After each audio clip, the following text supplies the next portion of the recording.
Before today's lecture, I'd like to mention my epic fantasy novel, Primitica Volume 1. You can read the completed second edition free, purchase a physical copy, or listen here on the channel to my full reading of the earlier manuscript as it went through editing. Everything is linked through the link tree below. Now, let's get into the lecture.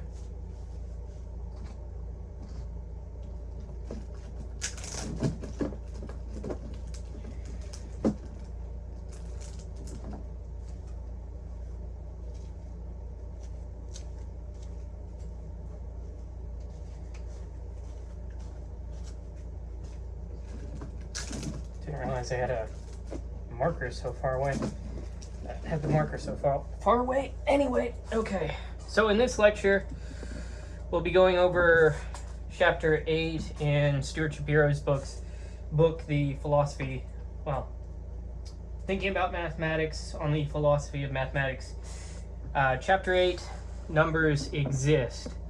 So, mathematical realism says that mathematics should be taken at face value, right? So basically, if mathematics says numbers and sets exist, then numbers and sets exist.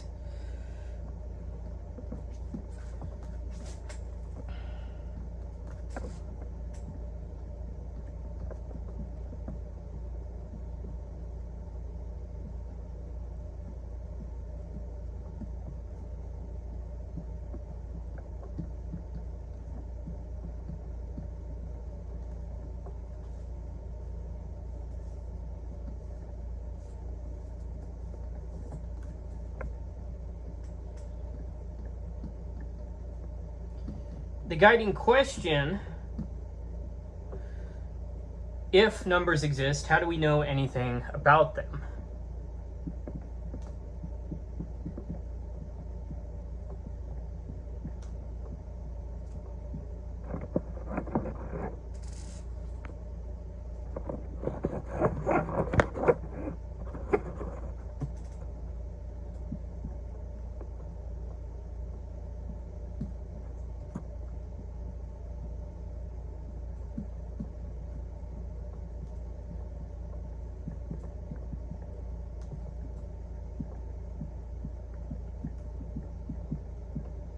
Realism gives mathematics a straightforward interpretation, but it creates a serious epistemological burden, like we've looked at in previous chapters. Realism makes mathematics straightforwardly true, but not straightforwardly knowable.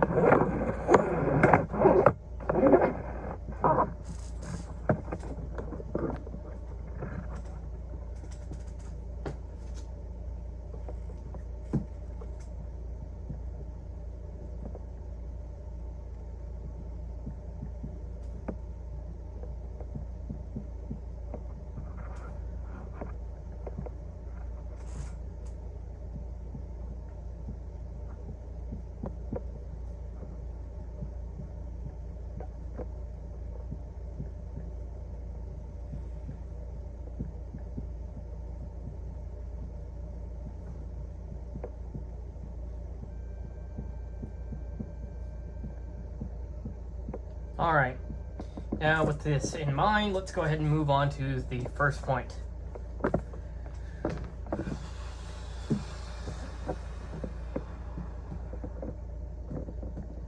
The contemporary realist turn.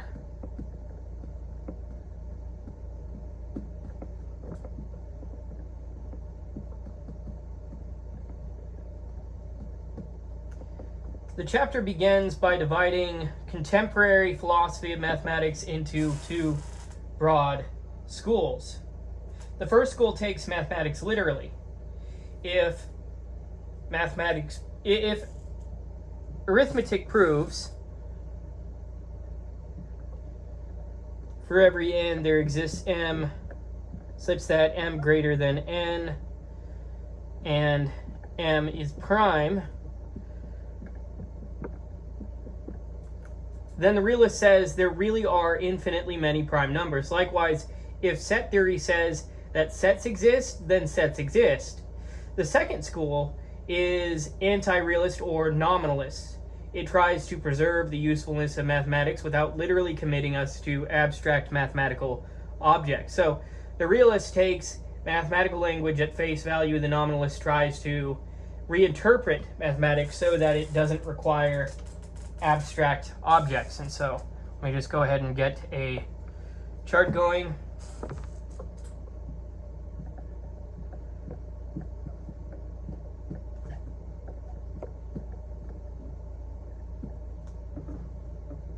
All right, so for the realist school, you have take mathematics literally.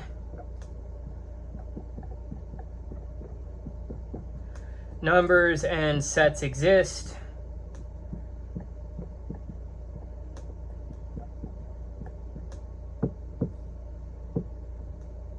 Truth is objective.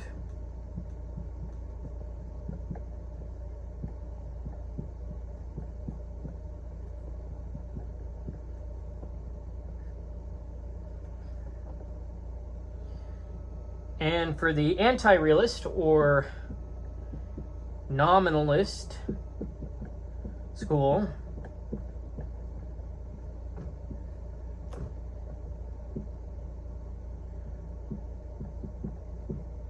it's up to us to reinterpret mathematics.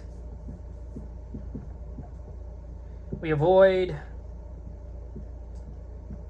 abstract objects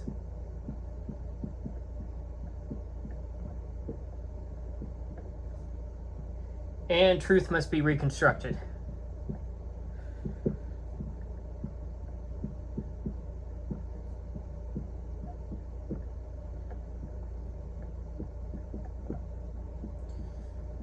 Let's go ahead and move on to the next point.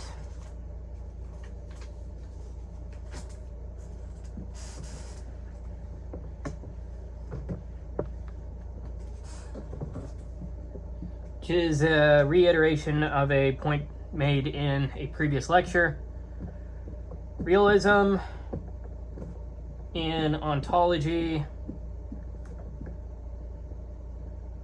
and truth value.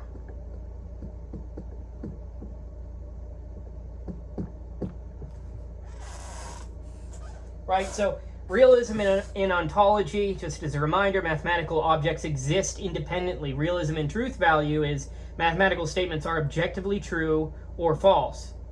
Now, these two views naturally go together. If numbers and sets exist independently of us, then statements about them can be true or false, independently of what we believe, prove, or construct. Mathematical realism is both metaphysical and semantic. It says that mathematical objects exist and that mathematical statements have objective truth value. So let's get a chart going here.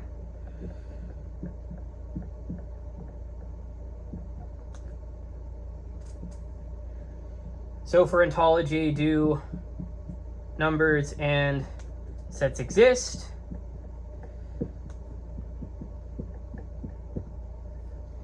And for truth value,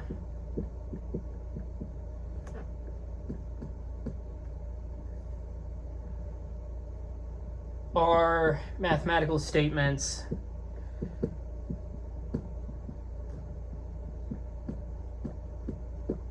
objectively true or false?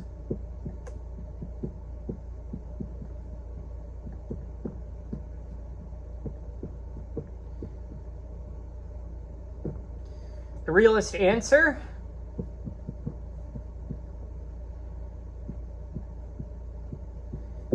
is yes and yes. Let's go ahead and move on to the next point.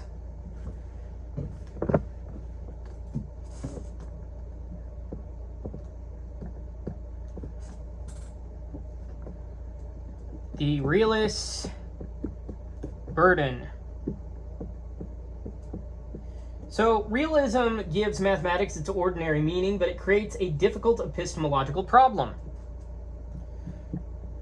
How can physical beings know of abstract, causally inert objects?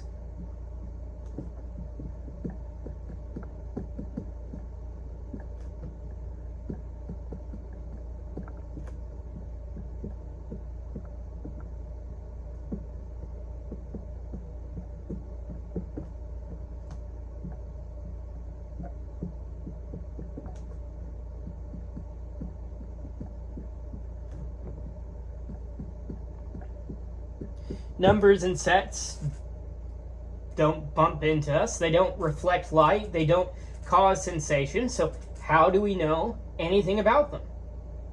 Realism solves the semantic problem by taking mathematics literally, but it intensifies the epistemological problem. Right, and so you have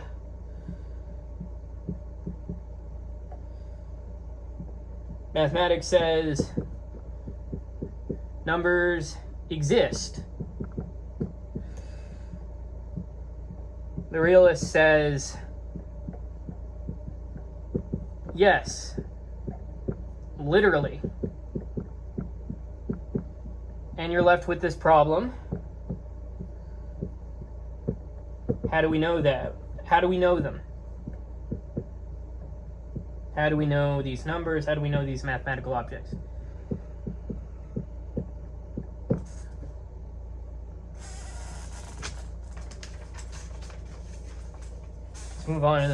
Let's move on to the next point.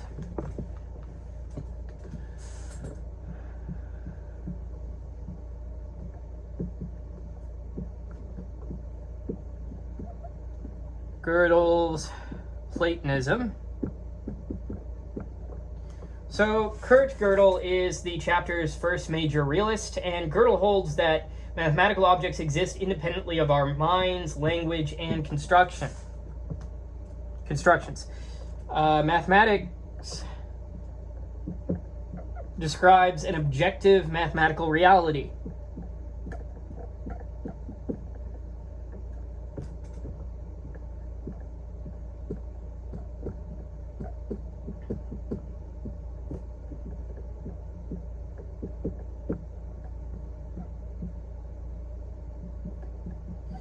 This makes Gödel a modern Platonist, but his Platonism is not simply a repetition of Plato. It's shaped by modern logic, set theory, paradox, and incompleteness. Gödel revives realism after the foundational crises. Paradox and incompleteness do not lead him away from realism. They lead him to refine it.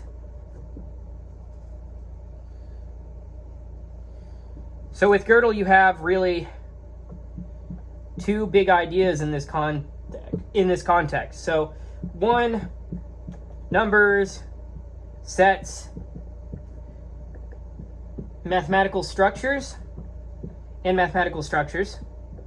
These exist independently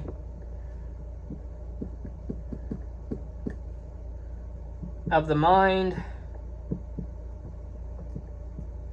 They are their own thing. And secondly, that mathematical truth outruns proof.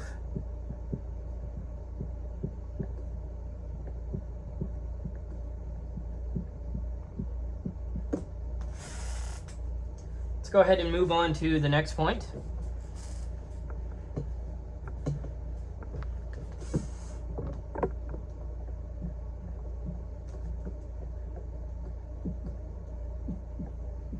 Gödel against Russell's no-class theory.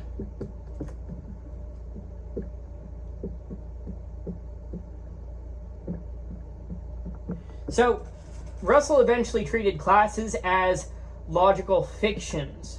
Gödel rejects this anti-realist move. He argues that classes and mathematical objects cannot simply be explained away if they are needed for mathematics. The issue connects to Russell's vicious circle principle. No totality can contain members defined in terms of that totality. Gödel says this restriction makes sense only if definitions construct objects.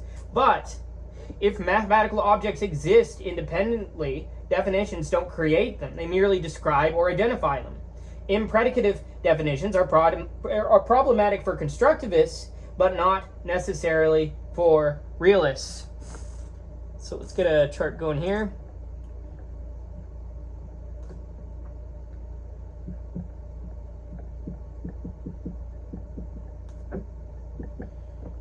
All right, so for constructivists, you have definitions construct objects.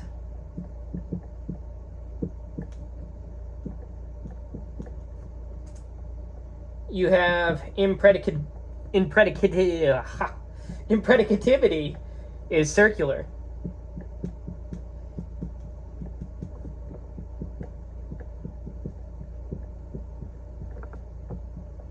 And objects depend on construction.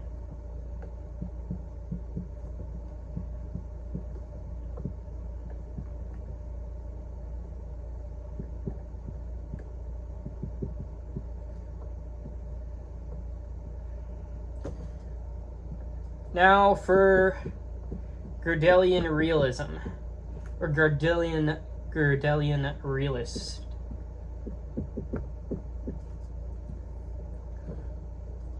Now, for a Gödelian realist, definitions describe objects.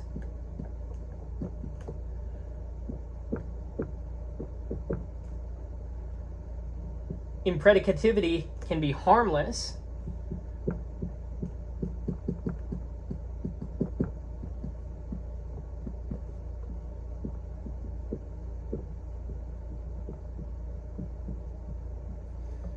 And objects exist independently.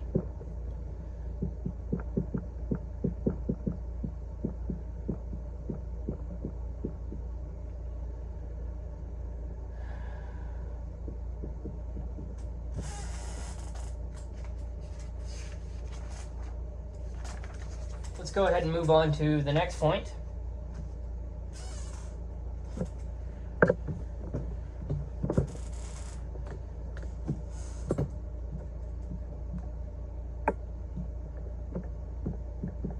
Mathematical intuition.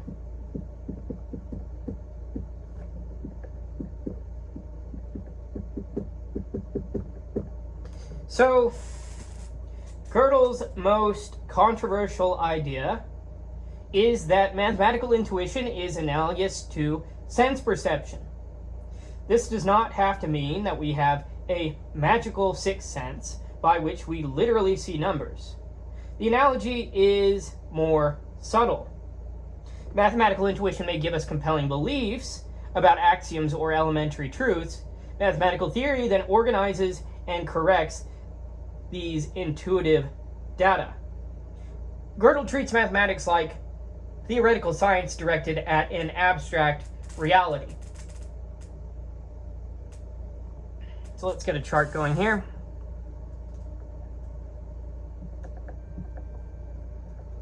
I'm going to need a different marker. All right.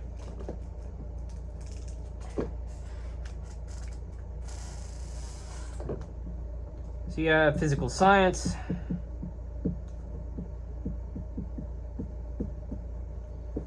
And within this view, you have sense perception gives data.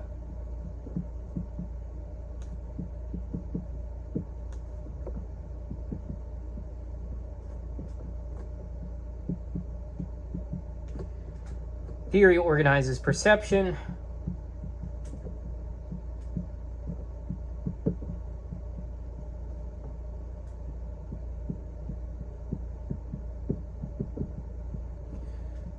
Perception can mislead.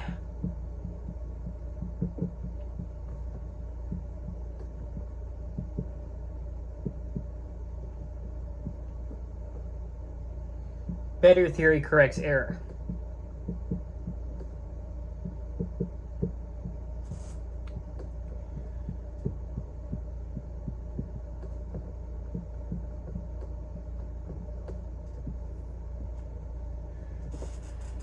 And for mathematics, you have a set of different ideas. So mathematical intuition gives data.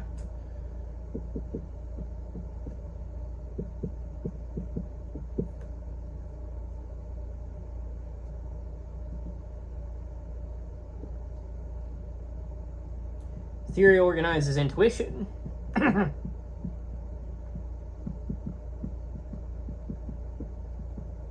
Intuition can mislead.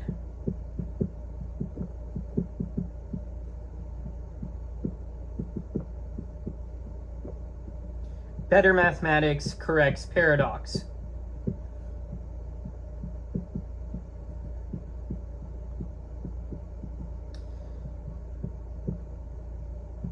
So yes, sense perception corresponds with physical theory, mathematical intuition corresponds with mathematical theory, and paradoxes, under this viewpoint, are like optical illusions.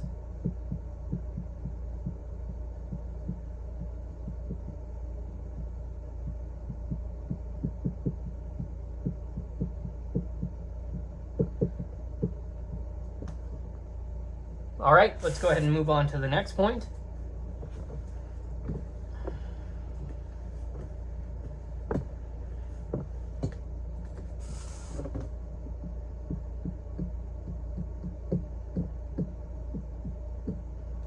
Whoops. Knowledge that and knowledge of.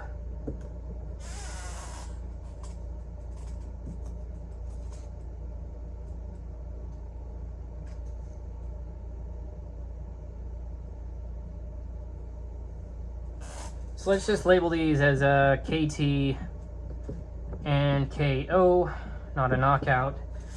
So there are two ways to understand Gödel's appeal to intuition. First one I'll mention is knowledge that, and this is basically that intuition supports beliefs that certain propositions are true.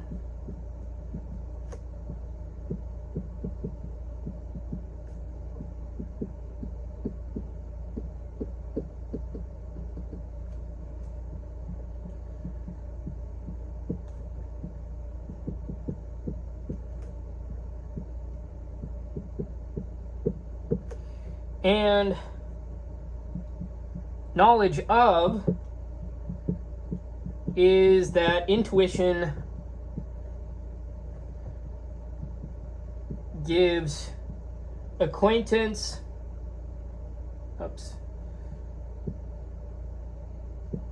with mathematical objects themselves.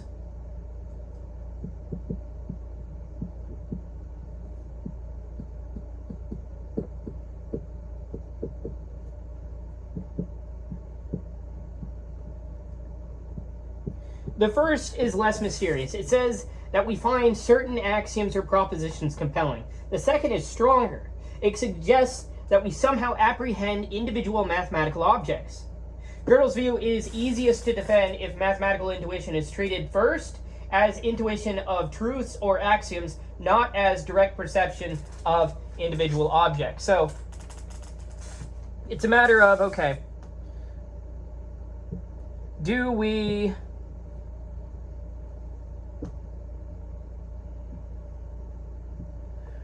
intuit propositions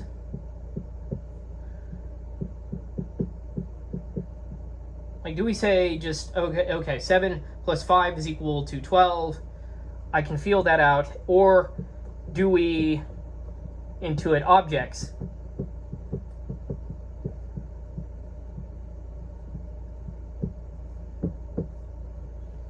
Like 7, 12, the natural numbers, or a variable, right? So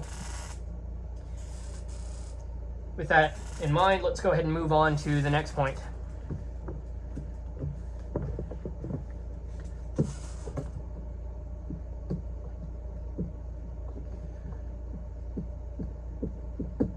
The continuum hypothesis.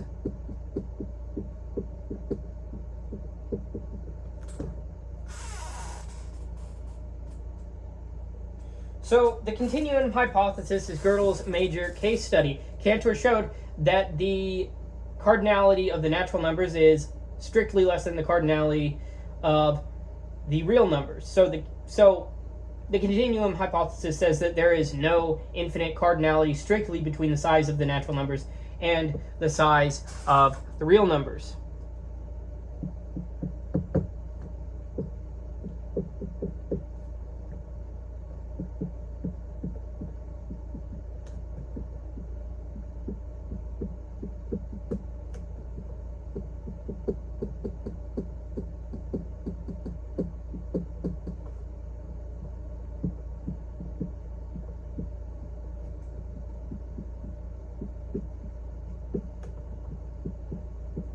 The standard axioms of set theory are ZFC, Zermelo-Fraenkel choice. Goodness. Gödel showed that if ZFC is consistent, then ZFC plus CH is consistent. Cohen, another mathematician, later showed that if ZFC is consistent, then ZFC plus not CH is consistent. So CH is independent of ZFC. Now, independence results create a philosophical question. Does undecidability from accepted axioms mean that there is no further fact, or only that our axioms are incomplete? So you have ZFC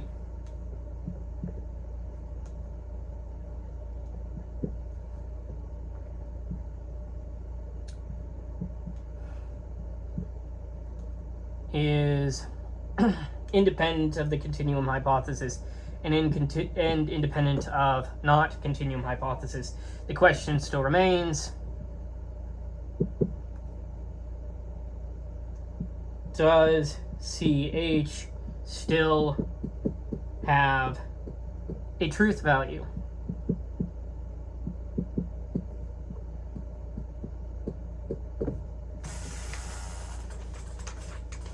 Go ahead and move on to the next point.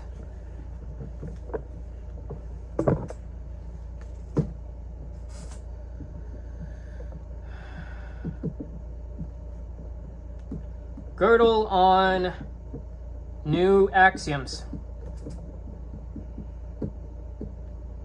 So for the formalist, the independence of CH may settle the matter. CH is neither provable nor refutable from ZFC. For Gödel, independence shows that ZFC is incomplete as a description of the set theoretic universe. So CH has truth value.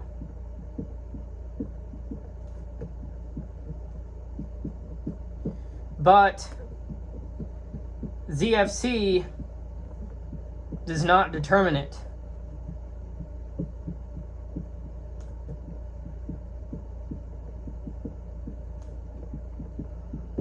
So Gödel calls for new axioms. New axioms may be justified by intrinsic plausibility or by extrinsic fruitfulness. Now, a new axiom may be accepted because it unifies mathematics, simplifies proofs, explains known results, or opens fruitful new methods. So for Gödel, independence results do not end inquiry. They motivate the search for deeper axioms. So let's get a chart going here. So for the formalist, we have no further fact in ZFC.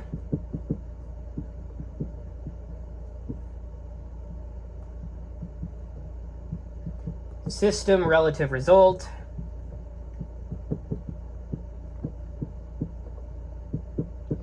And this idea that we can simply choose frameworks. If this compiler doesn't work, let's just use another one. Now, for a Gödelian realist,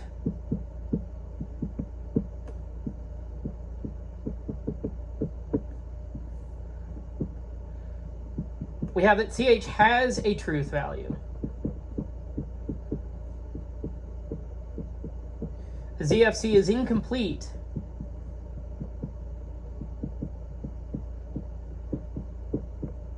In that, in the face of this, we can't just switch to an alternative system here. We have to search for new axioms. ZFC is the best we got. We got to figure out a way to amend it to get closer to the truth. Now let's go ahead and move on to the next point.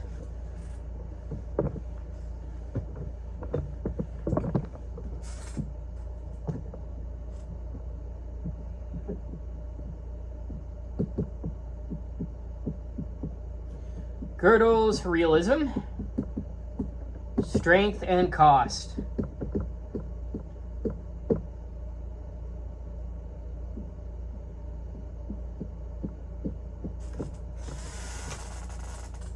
So, Gödel preserves several traditional features of mathematics: objectivity, necessity, mind independence, truth beyond proof. But his view also weakens the traditional idea of mathematical certainty. Mathematical intuition can be fallible. New axioms may be accepted partly because of fruitfulness rather than self-evidence alone. And, well, to some, Gödelian realism preserves objective mathematical truth, but it doesn't make mathematical knowledge infallible, right? So you have traditional, let's get another chart, traditional Platonism.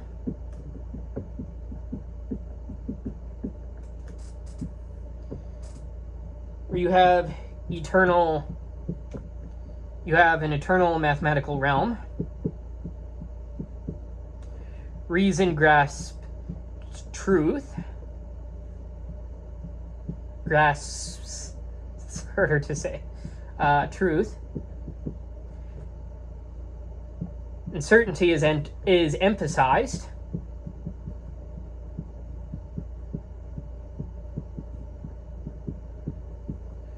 And truth is independent of us. Truth is independent of us. And for Gödelian realism, we have a different set here. So let me just write this.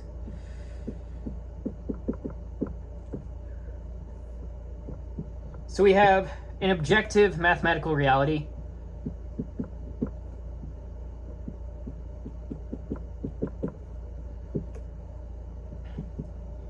And intuition plus theory is what helps us to grasp the truths of this objective mathematical reality.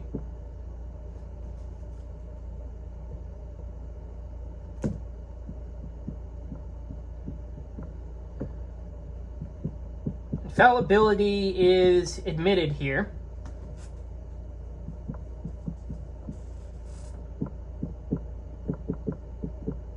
Not to say it's not admitted with the traditional Platonist structure because, well, I mean, he talks about how the way that the geometers describe mathematics is wrong. Remember, he's like, oh, okay, it's not necessarily true that you draw a line because that line was always there and perfect. I guess in this case he would say like, but what I mean by fallibility admitted by Gödelian realism is that it's more so like there's no pivot to say that this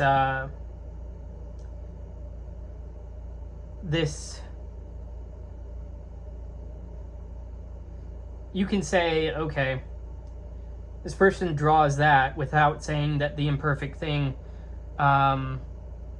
is invalidated by the fact that we've said draw or something like that in motion. Or perhaps that we were wrong about this certain mathematical object. We were wrong in describing the thing, not necessarily that the thing itself was wrong or something like that, versus like Platonism is more like, okay, this thing exists as it is, it has always existed as it is, and we may err in the ways that we describe, but that's not the thing that we're going to focus on. Gödelian realism would be more willing to accept the costs of enterprise, well, the cost of being wrong, to further the enterprise of mathematical discovery, I'd say. But anyhow, there's also this notion of truth independent of proof,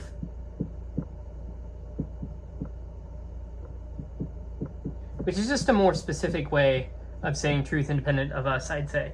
But anyhow, I'll leave it at that and go ahead and move on to the next point.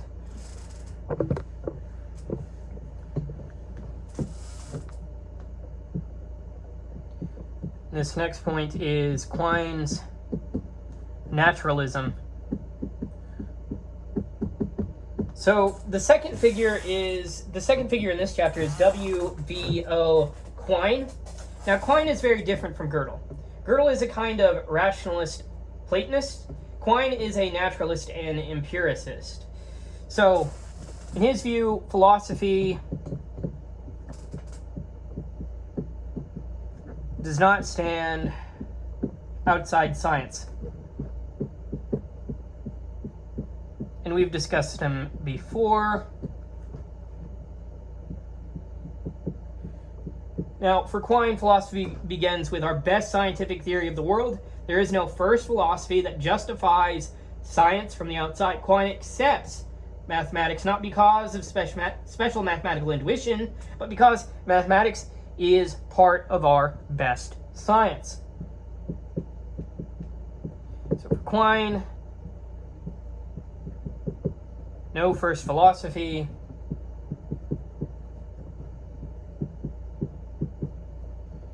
Start inside science.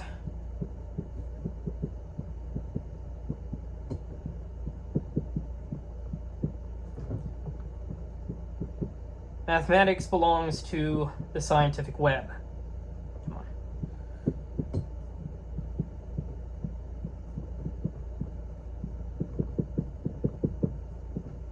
Let's go ahead and move on to the next point.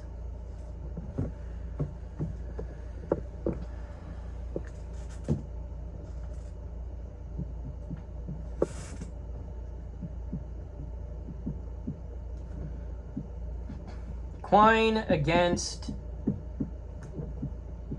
analyticity. So, Quine rejects the sharp distinction between analytic and synthetic truths. Carnap and logical positivists said, like, okay, science, we have synthetic, empirical, revisable. Mathematics, we have analytic, true by meaning, and that it's necessary. Now, Quine argues that there is no sharp boundary between truths grounded in meaning and truths grounded in fact. Mathematics can't be isolated as merely analytic framework rules. It meshes with the rest of science. Quine removes the special analytic status of mathematics and places mathematics inside the total web of empirical belief. So for Carnap, we have mathematics as analytic framework rules.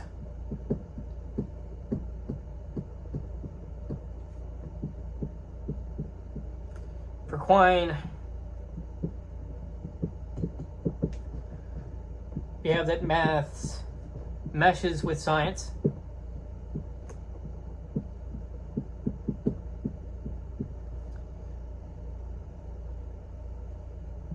And he has no sharp analytic, synthetic, boundary. So it's like, I was talking to a professor friend of mine about this, and it's like, well, it's like, think of if you, roughly speaking, the applied mathematics as we see it now would be more in line with what Quine actually sees as real math. So think of that what you will, and let's go ahead and move on to the next point.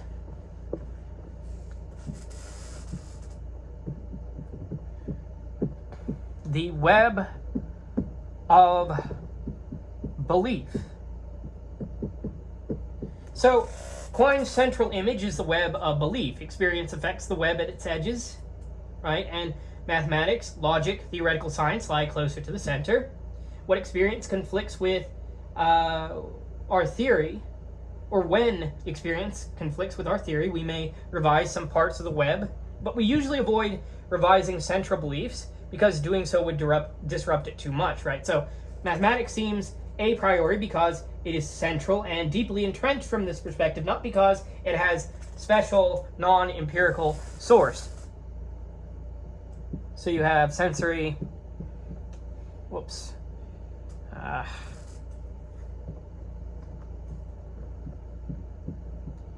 sensory experience,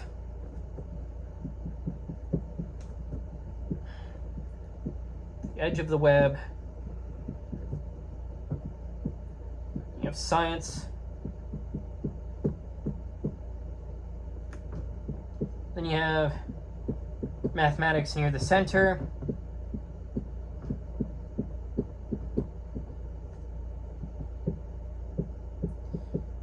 And mathematics is held fixed pragmatically.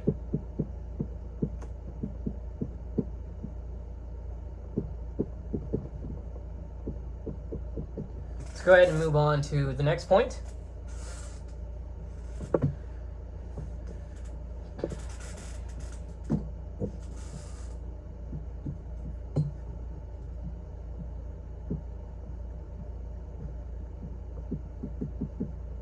Relative a priority.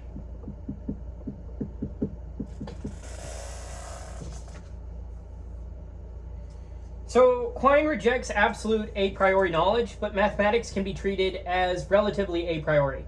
So that means mathematics is usually held fixed while scientists adjust other parts of the web. So you have recalcitrant observation to revise physics, not arithmetic. So this is not because arithmetic is metaphysically unrevisable. It's because revising mathematics would damage too much of the web. So for Quine, mathematics is not unrevisable in principle. It's simply too central to revise except under extreme pressure. So you'd have the traditionalist view. The traditional view. And this would be that mathematics is absolutely a priori. Whereas Quine would say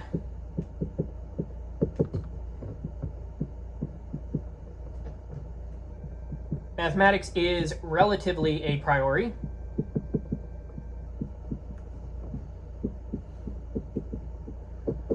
In that it is held fixed because it is central.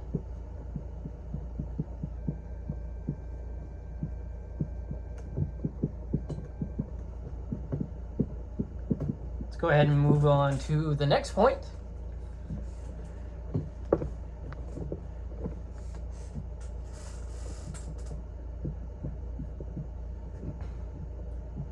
The Quine-Putnam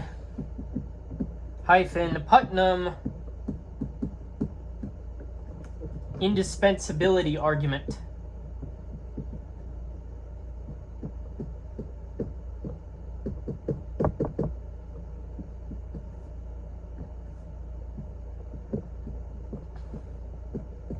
So the most famous realist argument in the chapter is the Quine-Putnam indispensability argument. So it goes, we should believe in the entities indispensable to our best science.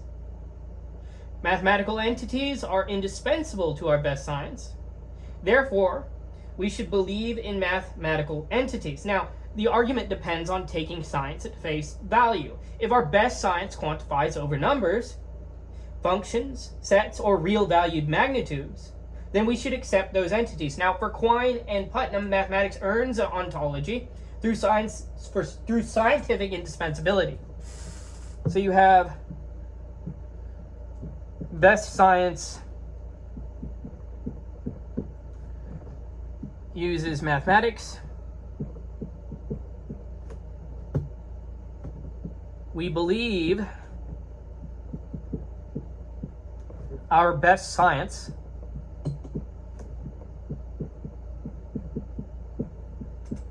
therefore, we believe in mathematical entities.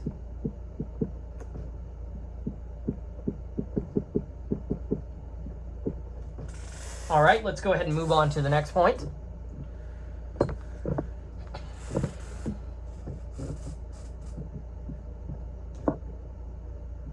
Putnam's Newtonian example.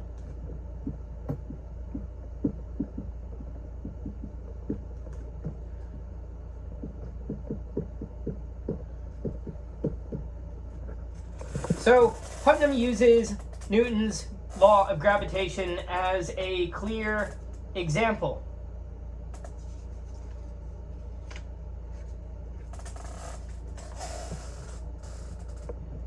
F equals gravity times mass sub A, well, m sub A times n sub B, all over d squared.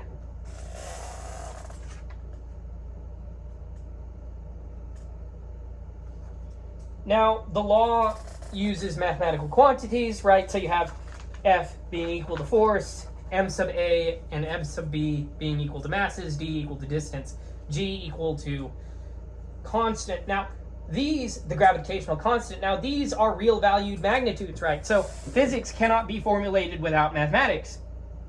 The indispensability argument begins from the fact that serious scientific laws quantify over mathematical objects and magnitudes. All right, so force.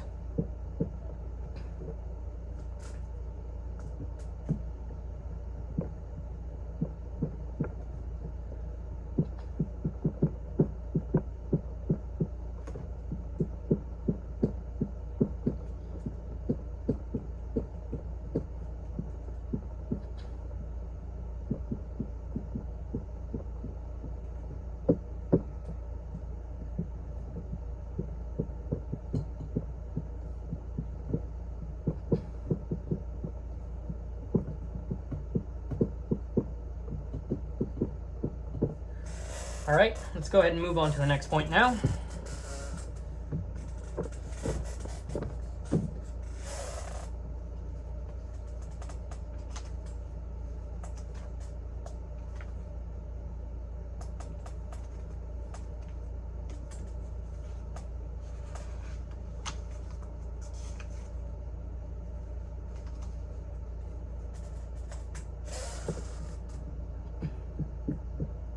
Mathematical explanation.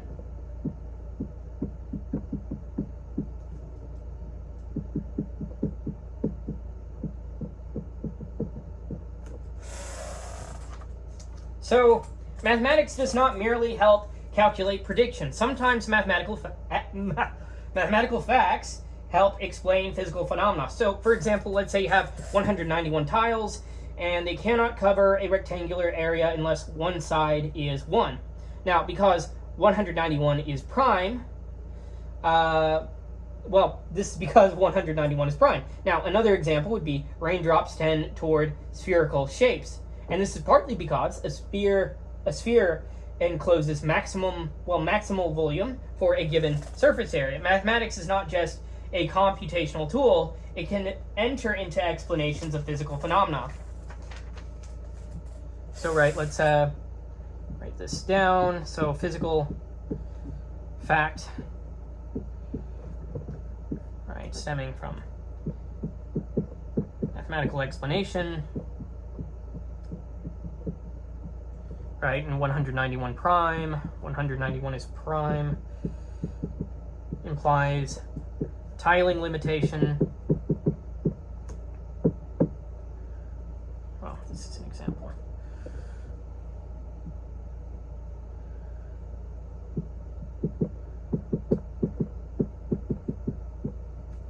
Another example,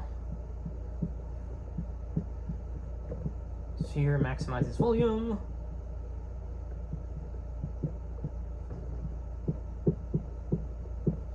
Implies shape of drops. All right, now let's go ahead and move on to the next point.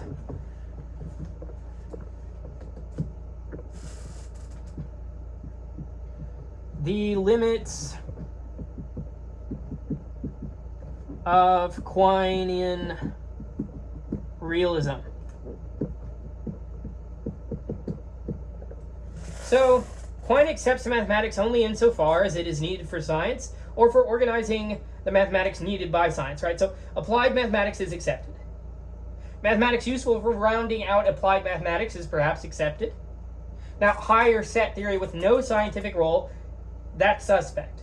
And this is a major cost because mathematicians don't usually accept theorems because of their role in science. They accept theorems because they are proved. Quine explains why science needs mathematics, but not why mathematics or mathematicians accept mathematics. So you have Quine's standard, where you have of mathematics accepted if needed in science. You have empirical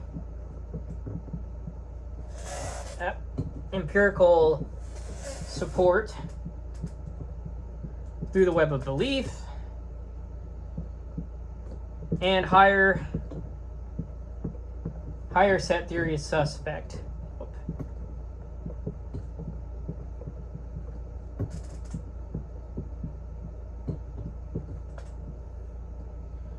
Whereas for mathematical practice,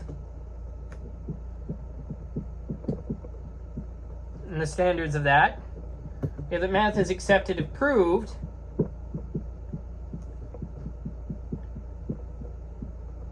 I used this phrase before, but yes, Quine is very much a scientific tyrant.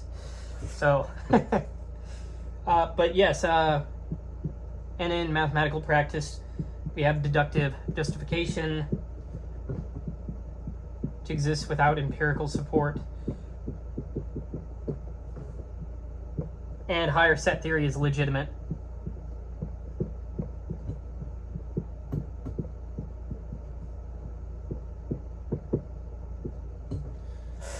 All right, let's go ahead and move on to the next point.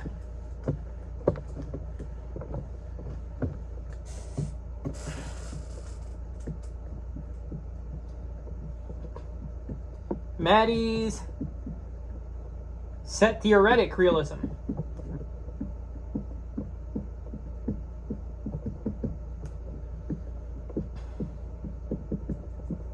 So the third major figure, figure is Penelope Maddie. Now, Maddie tries to synthesize Gödel and Quine. From Gödel, she takes mathematical realism and the importance of mathematical intuition.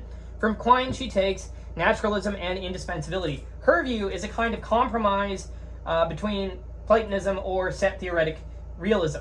Maddie wants enough naturalism to make the epistemology respectable and enough realism to accommodate mathematical practice. So let's just get a little chart going here.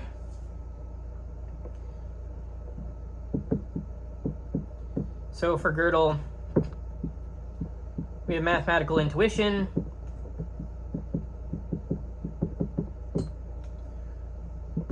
We have an objective set universe.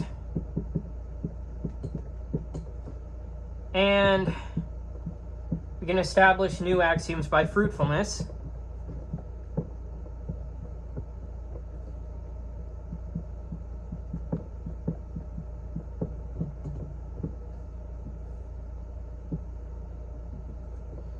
And for Quine, we have scientific indispensability as the guiding light of mathematics.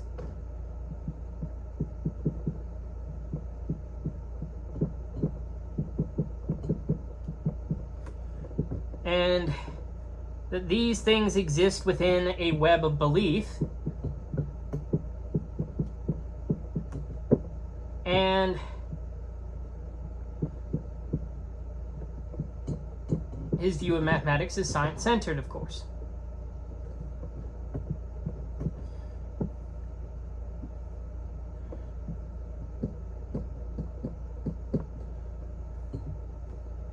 Now, for Maddie, we have a two-tier epistemology,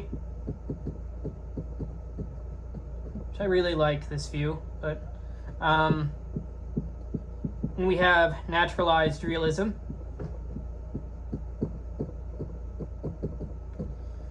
that takes into account math plus science, trying to give those equal parity.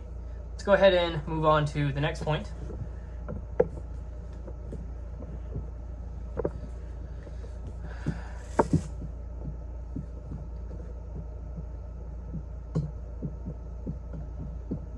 Maddie's two-tier epistemology.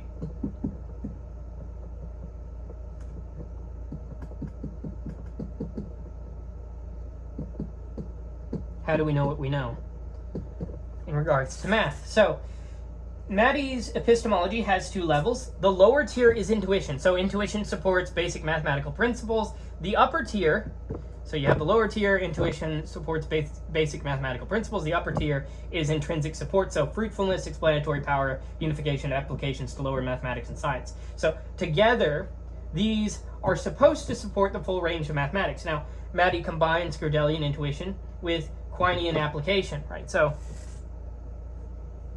for Maddie, we have intuition below,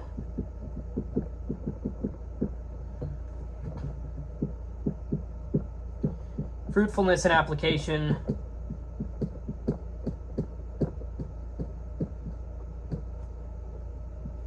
above.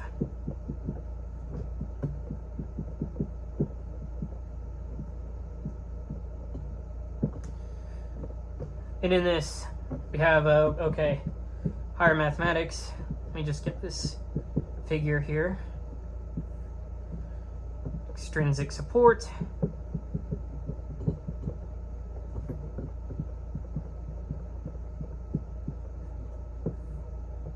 Basic intuition.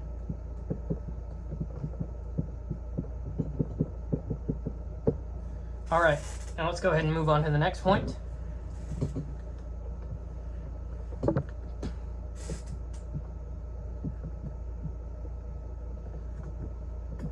Perceiving sets.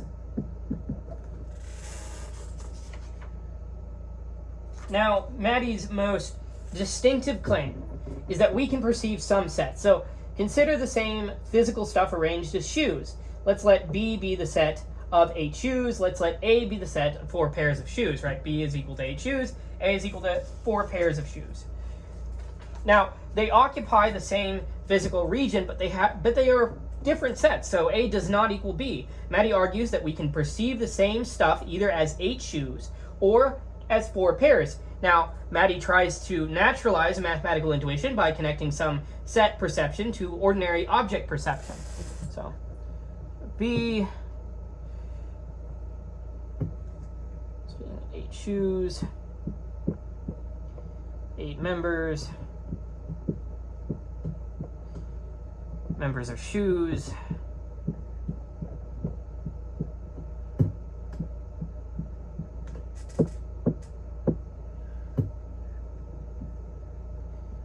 then you have A,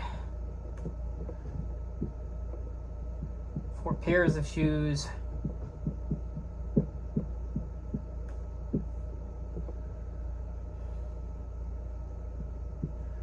four members. Members are pairs.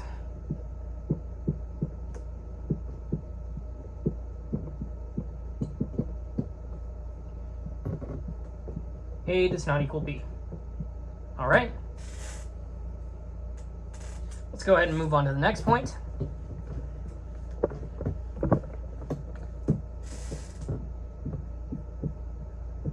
Object detectors and set detectors.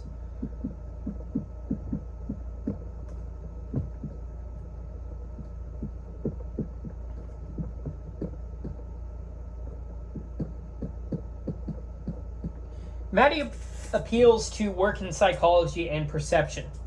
The idea is that human beings develop mechanisms that allow us to detect ordinary objects. Maddie speculates that something similar may allow us to detect small sets or collections. Object detectors, set detectors. This doesn't mean that we perceive all sets. It means that some basic set perception may be part of ordinary cognition. So Maddie gives a naturalistic account of at least some mathematical perception. Right, so perceive objects leads us to object detectors. Perceive collections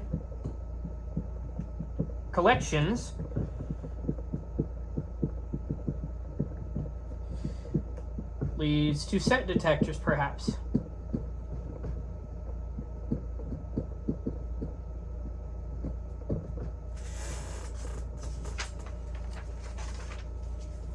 Let's go ahead and move on to the next point.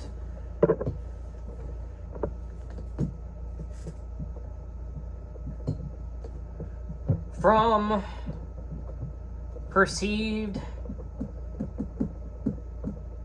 sets to pure sets.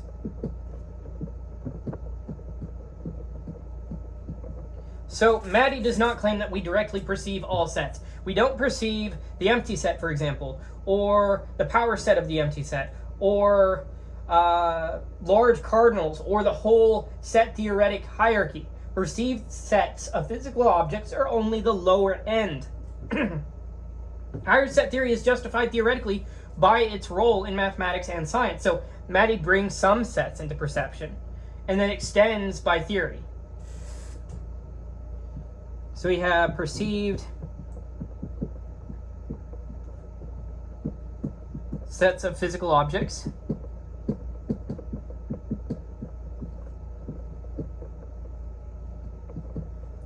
Implying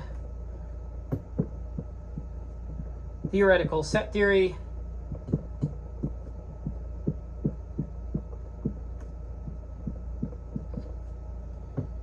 Pure sets. Infinite sets.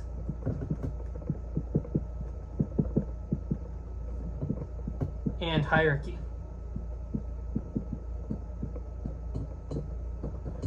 All right, let's go ahead and move on to the next point.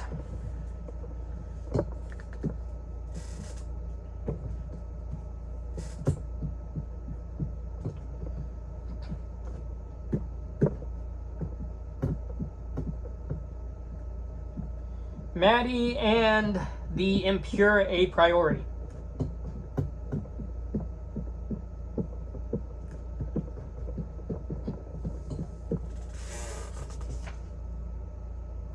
So Maddie gives mathematics a weak kind of a priori status. Experience is needed to form mathematical concepts, but once the concepts are in place, no further experience may be needed to produce some basic intuitive mathematical beliefs. This is sometimes called impurely a priori. Still, intuition alone is not enough. Naturalism requires us to explain why intuition is reliable. Maddie is closer to Mill and Quine than to traditional rationalism because intuitionism must be supported by naturalistic explanation. So you have this sort of setup where you have experience needed to form concepts,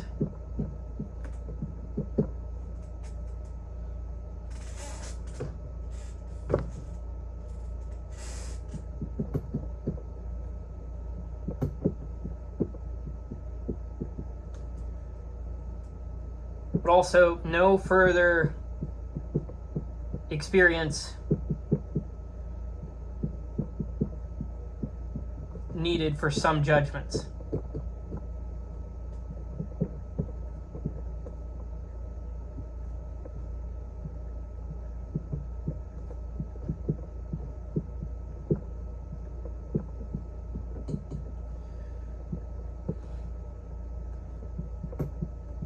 And this gives us an impure a priori,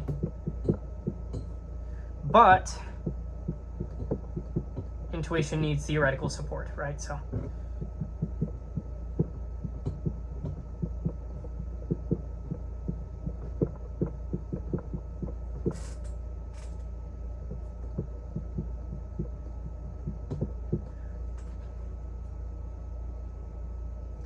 all right, let's go ahead and move on to the next point.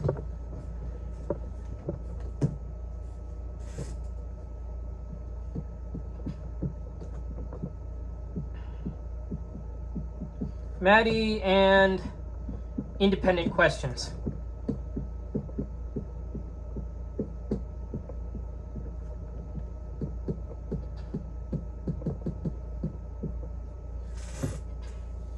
Like Gödel, Maddie thinks independent statements such as continuum hypothesis may still have objective truth values, but she emphasizes the methodological question. On what rational grounds should we choose new set theoretic axioms?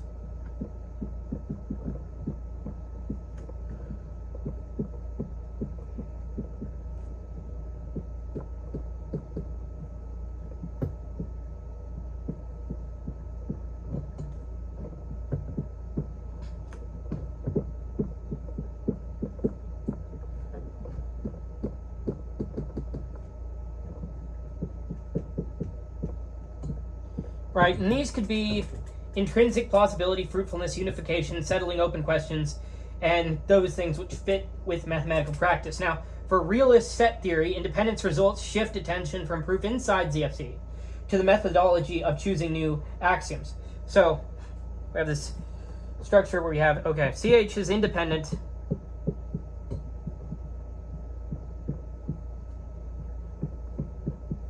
of ZFC. Does that imply that we find new axioms?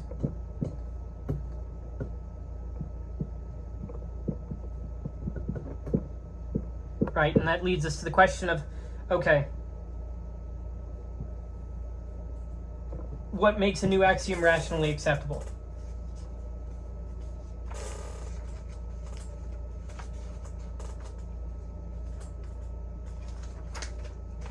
All right, so now I will conclude this before getting into a final framing. So we have a tale of three realisms.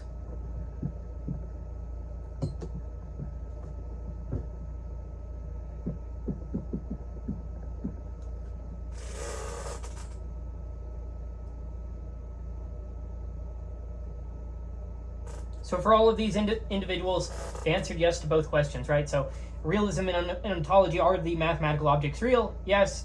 Now some may have ifs, ands, or buts about it, but that is their answer. And is the thing objectively true? Is the truth value, right? So truth value, yes. So is that real? Yes, right? So just to reiterate with a fancy chart, for Gödel, we have Platonist realism,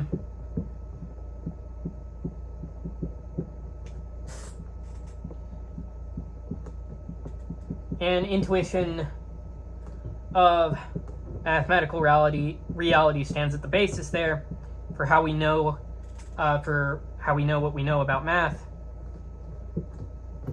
and truth exists beyond proof.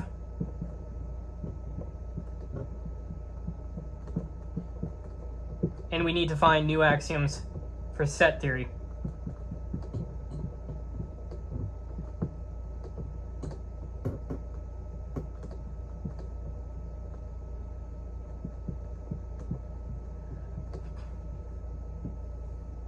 Then we have Quine hyphen Putnam,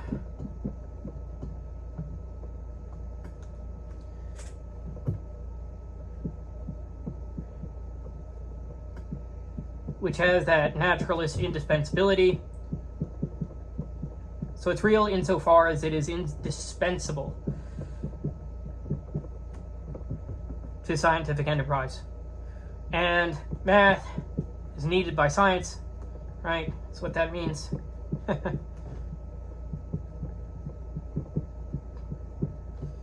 And truth through web of belief.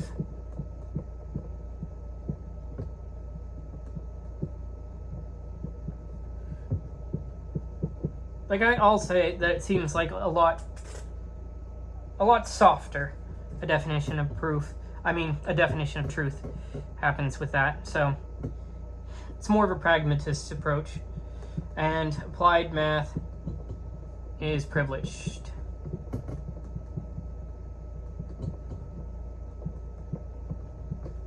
Let's go ahead and move on to Maddie here.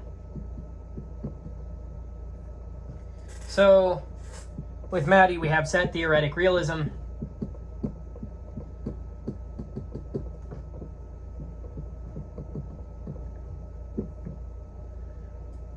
We have intuition plus application.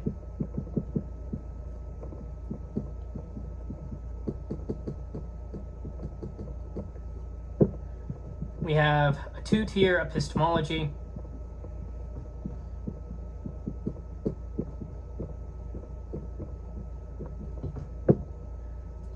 And unapplied math is accommodated.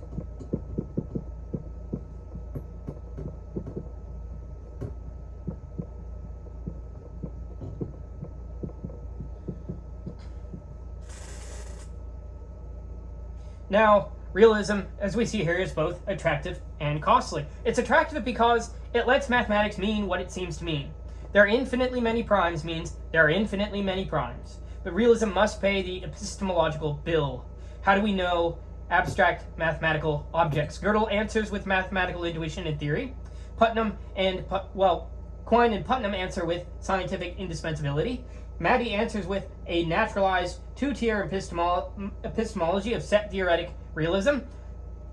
Realism preserves the face value truth of mathematics, but must explain access with a bit more complexity. And so I'll leave it at that. There are discussion questions as well as key terms in the lecture notes. So that is it for now. See you in the next one.